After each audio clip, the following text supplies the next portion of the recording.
Hello and welcome to the Brutal Iron Gym podcast, where our goal is to cut through the BS and deliver the brutal truth about topics related to health and happiness.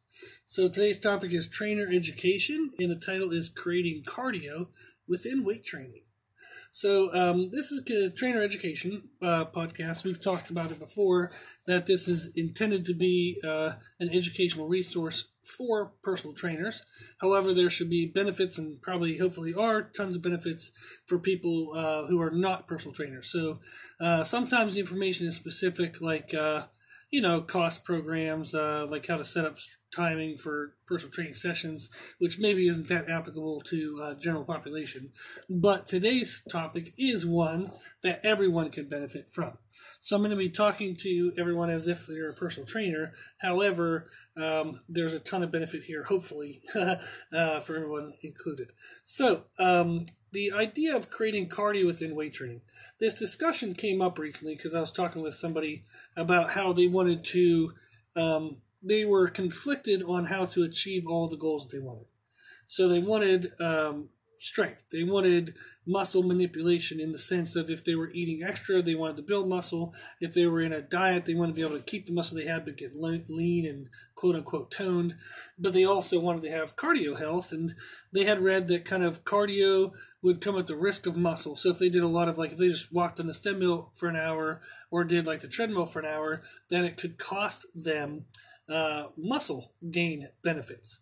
And we were talking about this, and skipping that answer, let's just go with the fact that the answer that they didn't need to separate it out.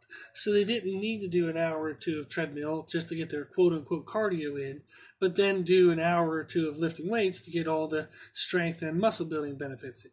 So they can actually combine those together. So that's what we want to cover here in the podcast today, is like some examples of how to do that.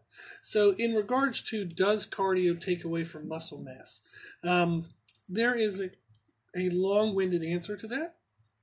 But in general, if you are under-eating your calories to promote fat loss, but you're also working out and creating muscle damage, if you then also add in cardio that burns more and more calories away, you're never going to have enough nutrients to repair the muscle that you've been damaging from weightlifting.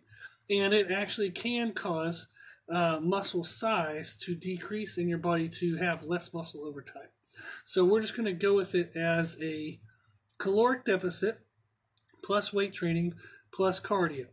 If you overdo the caloric deficit, if you overdo the cardio, and if you overdo the weight training, you don't have a good balance between those three, you can run the risk of definitely, absolutely not being able to build muscle, new muscle. And you can run the risk of losing muscle that you had taken the time to build previously. So, with that being the short answer, how you can avoid that problem is by including cardio into your weight training. So we have a podcast way back when, podcast 30, titled Muscle Cardio, How to Lose Fat Without Losing Muscle. So that explains the concept and the idea of why it's beneficial to use resistance training as your cardio source. And we're going to talk about how that looks, like how that comes into play today. But the science behind that actually being effective and true is explained in podcast number 30. So go ahead and listen to that, and that'll give you the kind of deeper reasoning as to why weight training done with the style we're going to talk about today helps promote fat loss but doesn't promote muscle loss. Okay, cool. So an example I want to give right now is if we think of kind of like a traditional cardio circuit, muscle cardio circuit, meaning I'm using my muscles, but I'm also doing stuff at a fast pace that's making me out of breath. The idea of that is I have oxygen usage by just being active, but I also have oxygen usage by my muscles contracting and using up oxygen.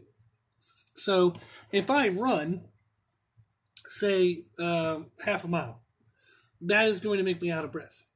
If I run half a mile with a 40-pound weight strapped to my back, it's going to make me more out of breath. So if you add weight to cardio movements, it makes you burn up more oxygen. Now, the thing is you don't have to use what you would consider a traditional cardio movement, meaning treadmill or step mill or elliptical. Why can't, kettlebell swings be a form of cardio? It's physical movement, right? And if you do it for long duration, you'll get out of breath. So you don't have to walk on a treadmill to get out of breath. You can do damn near anything to get out of breath. So we have to get rid of the old school notion that cardio, quote unquote cardio, can only be done with treadmill, elliptical, step mill, that kind of stuff.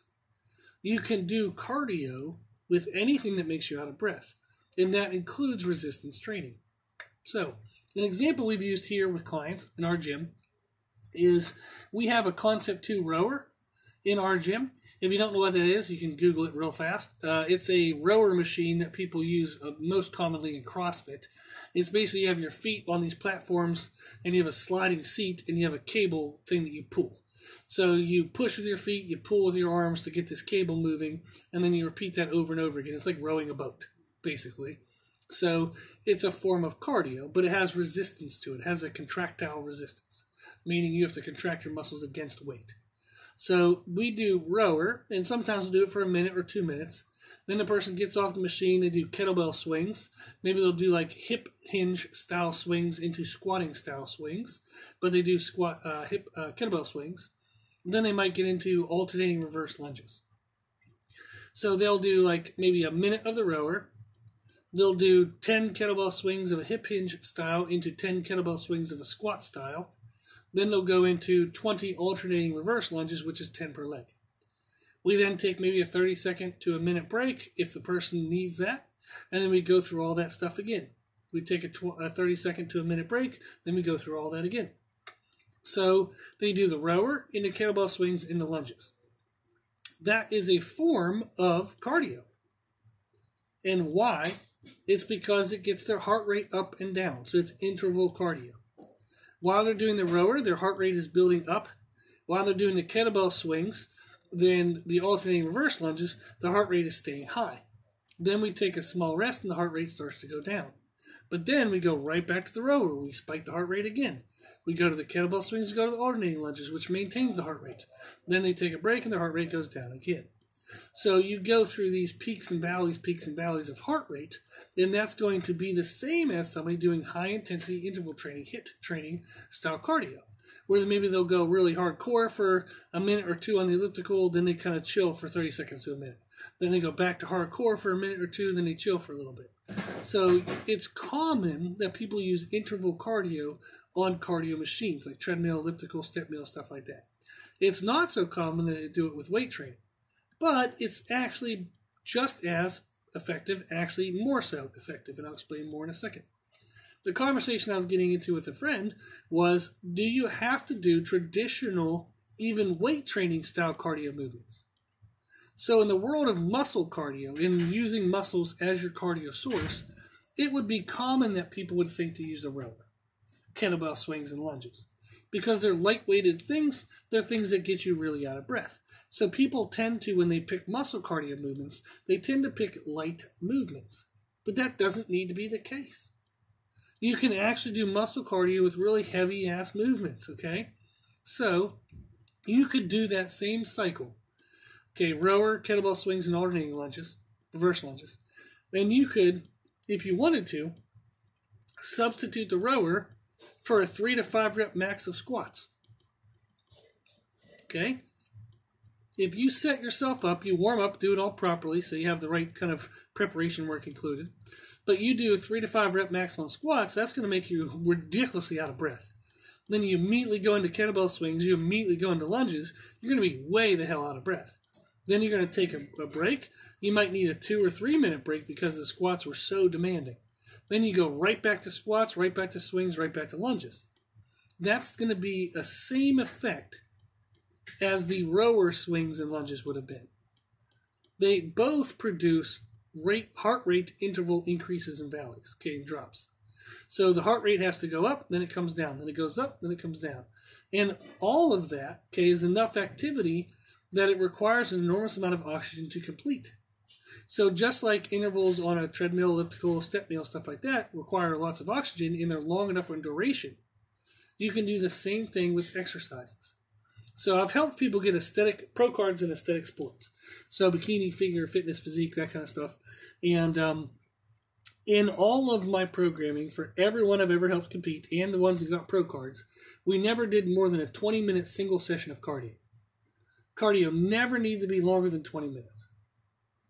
And the reason why is because if you regulate heart rate intervals correctly, there's absolutely no freaking need to do longer than 20 minutes.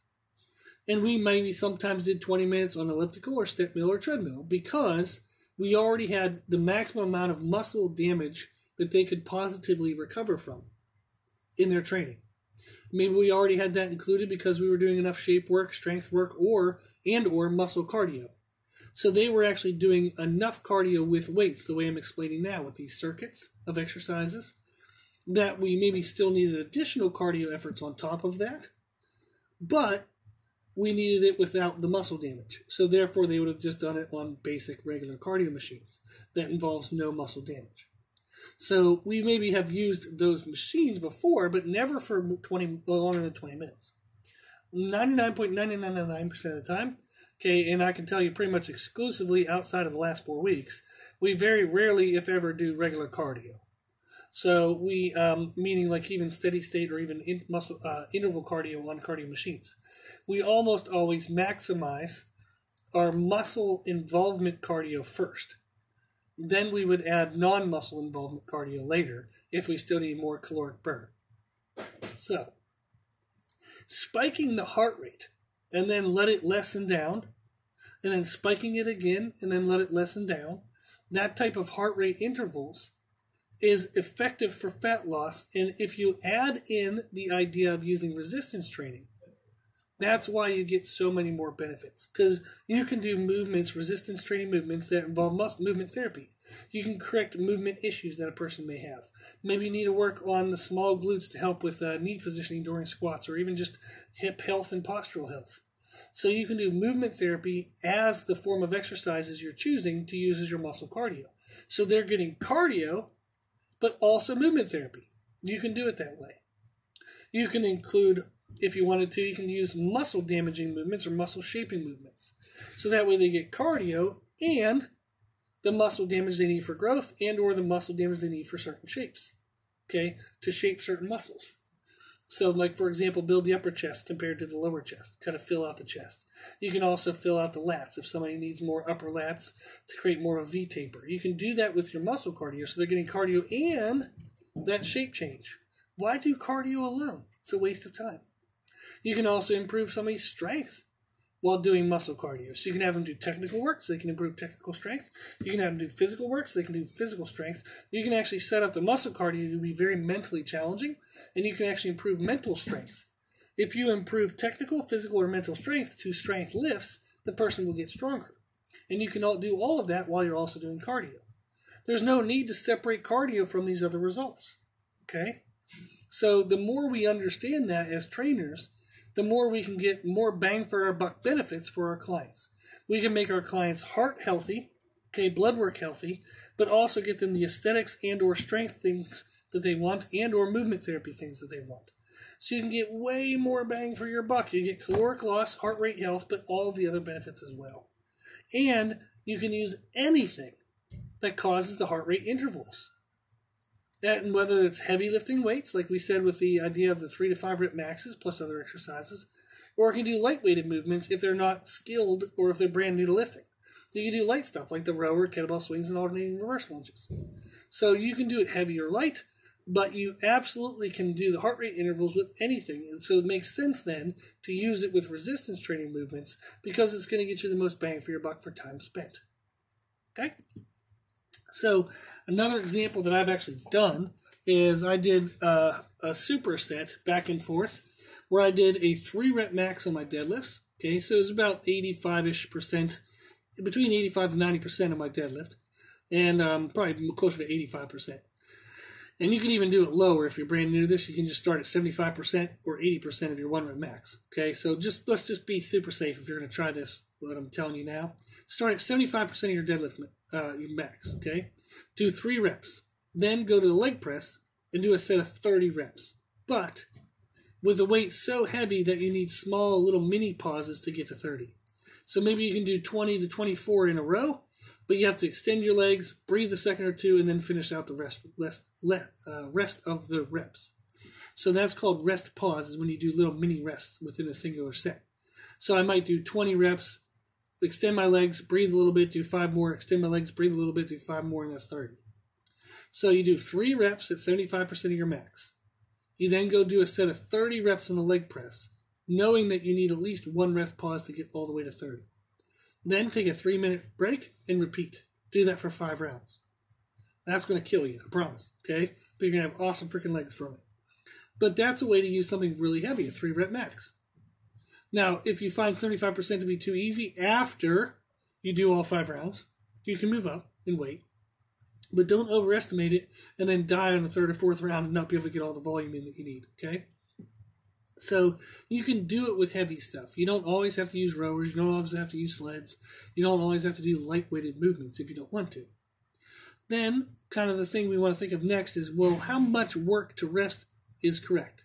So if I'm doing circuits that last 3 minutes, how long of a rest should I take? That's absolutely independent on the individual. So that sucks. I can't give you a great answer. And it's also independent on the type of movements that you use. So I've had CrossFit coaches that I work with for different reasons, and we'll do that like first sequence, like rower, kettlebell swings, and alternating lunges, and they can go 3 rounds with no rest at all. They can just pow, pow, pow, pow, pow, because they're really good at it. But you take those same people, you make them do a 3 to 5 rep max on squats, then swings, then lunges. They might need a 3 to 5 minute break because they're not used to the heavy stuff mixed with the light stuff. Okay? Now, you take regular people who maybe don't know how to squat well, don't know how to squat safely, don't do a freaking squat with them. So select movements that are safe for the audience you have. Now, depending on the audience you have, would depend on the rest ratios. The goal is you want to spike the heart rate to a maximum capacity. So whatever that person is capable of, get their heart rate as high as you possibly can, okay, with whatever the movements are. And typically you want to do this in less than 3 minutes. So whatever you pick circuit-wise or whatever exercises-wise, have it try to be in less than 3 minutes. And get their max heart rate up to, get their heart rate up to max in 3 minutes or less. Then allow enough recovery so that if you were going to repeat the efforts again, the exercises again, that they would fail based on muscular strength and or physical strength or muscular endurance. They would fail due to a muscular issue, not an aerobic issue. So you want to do the first bout of effort, give them long enough rest that you know they can do the next bout of effort complete without being so insanely out of breath that they can't do it at all. So you allow them to recover, but just not a full recovery. So one way that I've done this as a trick for personal trainers listening is allow a long recovery after the first circuit. So pick the exercises, okay? Have them do the first bout of effort and maybe give them a 1-to-1 ratio. If it took them 3 minutes to complete it, give them a 3-minute rest. Then say that you're going to shorten the rest each round as a form of challenge to the person. So maybe the next round you only give them 2.5 minutes. Maybe the third round you only give them 2 minutes. Maybe the next round you give them 1.5 minutes. They're pretty much dying, having a heart attack. So that tells you what they're capable of. So you can do descending rest counts as a way to challenge somebody, but also to figure out where their ability is if you're brand new to it. Okay? So everyone is different. So you can select a format, like select some exercises that you think most people can do well, and then try it with your clients. And just modify the reps and the rest as you need. So if this person's really good at it, give them more rest or give them heavier weight. If the next person's not very good at it, take some weight away or take some reps away or give them a little bit of a longer rest. But you can use the same exact exercises for multiple people, assuming they're pretty safe exercises. And then you can start to learn the variable differences in between individuals of their rest and work recovery rates of what they can handle. So as you experience it with more people, as you experiment with more people, you can then better learn the little nuances of how to change these circuits to get the best results for the person you're working with at each time. So it's good, though, if you're going to have set exercises, to have small modifications available. So, like, for example, if there's a way to give them hand assistance on something, so that way it's not, murdering them, then you might want to make that available. So if somebody's doing, like alternating reverse lunges, and that seems very challenging for them, then give them a way to lessen their body weight. Maybe you can do hand assistance, maybe you can do a band assistance, something that makes it a little bit easier for them. So don't just hammer everybody through hard movements. Make some small concessions here and there for form and technique if needed. But the idea is, a good way to learn is to use the exact same exercises over and over again, and just make small changes with each person, but see how each individual needs their changes in the rest periods so you can start to learn what works best for which type of people. Okay? So, you don't have to miss out on cardio to get your weight training in. And you don't have to miss out on weights to get your cardio in. You can do both. You can do them at the exact same time. Okay? So start the workouts with some type of movement prep, whether it's stretches, whether it's movement drills like Cossack squats and some other odds and ends, bird dog, dead bugs, things like that to help prepare movement. You start with that stuff, and then you can go into a muscle cardio circuit like we're talking about in this whole podcast. If you include a heavy lift, great, it's heavy in there. If you don't have a heavy lift included in your muscle cardio, make sure you do it after that so you're still addressing strength for that client. Okay? Then if there's still time left over, you can do a finishing movement based on that person's individual needs and the time you have left. So sometimes I've actually done physical therapy type stuff at the end of the workout. So if I have somebody with a bad back, we might take our compression therapy rollers, that we have weighted rollers that you would actually roll on someone's hamstrings, for example, and that can help compress the tissue to get it to relax more in between this workout and the next. So that can help a lot towards kind of back health if you're able to do therapies at the end. So sometimes we do therapies, sometimes we do sled push pulls, sometimes we do this kind of like a pump circuit to get some size in the shoulders and arms just to have fun. So you want to play around with that thing at the end based on what that individual's needs are. Cool? Okay. So you do not need to separate cardio and muscle activities. So you can do muscle building, muscle toning, you can do strength building, all that stuff mixed in with cardio. You can absolutely do it all. You can have it all. Okay? If you need help on top of this, what's presented in this podcast, you can always reach out to us. Our email is brutalironGym@gmail.com. If you're a trainer, we can do a consultation. We can help you with programming. We do programming help for trainers. So if you need anything like that, let us know. If you're an individual who's not a trainer and you'd like help with programming this stuff, still email us and we'll help write you some programs. Okay? So the email is brutalironGym@gmail.com. Hopefully this was helpful. Hopefully it gave you some fun ideas. So experiment with it, play with it, and have some fun. So you don't have to give up on what you want from your training. You just have to structure your training more efficiently. Okay? Cool. So if you like the podcast, please share it with family and friends. The more people we help, the happier the world will be. Also, if you like this information, you can find more from us on Instagram, Facebook, and Twitter at Brutal Iron Gym. And if you have any questions, feedback, or suggestions, we'd love to hear from you. The podcast is for you, so we want to know what you want to learn about. You can tell us at our email at brutalironGym@gmail.com. As always, I hope this was helpful, and thank you for listening. And thank you for watching.